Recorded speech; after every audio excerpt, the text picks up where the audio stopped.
السلام عليكم ورحمة الله وبركاته. هذا الفيديو لأخوتي السوريين وللأخوة المغاربة.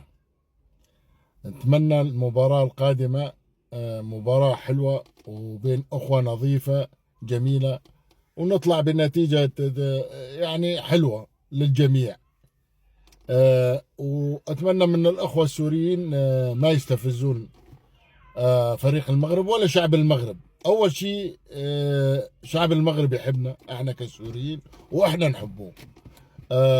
ولا تنسوا المواقف مثل هذا اليوم بهذه عام 2024. الافراح كانت في المغرب مثل ما كانت في دمشق ومحافظات سوريا. فرحوا لفرحنا وحزنوا لحزننا لما كنا ننقصف بالبراميل.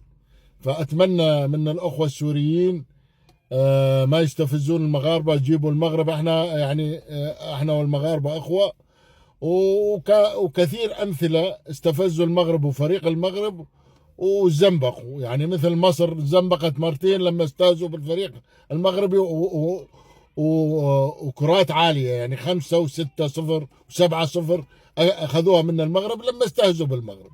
وبارح الاخوه السعوديين كمان استهزوا بالمغرب وقالوا هاتوا المغرب، واجوهم المغاربه. يعني عندهم كرة عالية المغرب، يعني متطورة جدا. فبلا هاي الاستفزازات. اطلب من الاخوة السوريين ايه، قولوا للاخوة المغاربة احنا ان الشرف نلعب معاكم، وهذا امتحان لفريقنا لما نلعب مع فريق عريق وقوي مثل فريق المغرب. هذا احنا ان الشرف فيه، ولمنتخبنا قوة له لما نلعب مع فريق قوي مثل فريق الأخوة المغاربة.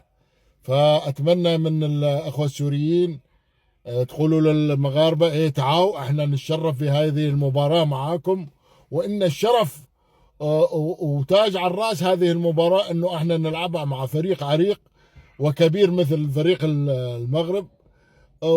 وقولوا لهم احنا نحبكم بزاف وتنبغيكم بزاف مشان ما نتزنبق. وهاي رسالتي للاخوه السوريين، ورساله للاخوه المغاربه احنا نحبكم بزاف بزاف بزاف. شوي شوي علينا، وان شاء الله مباراه جميله بدون استفزازات. واحنا نحبكم حتى اذا طلع واحد من يعني استفزكم فهذا يمثل نفسه. احنا كل الشعب السوري يحبكم وتنبغيكم بزاف، واحلى مباراه راح تكون.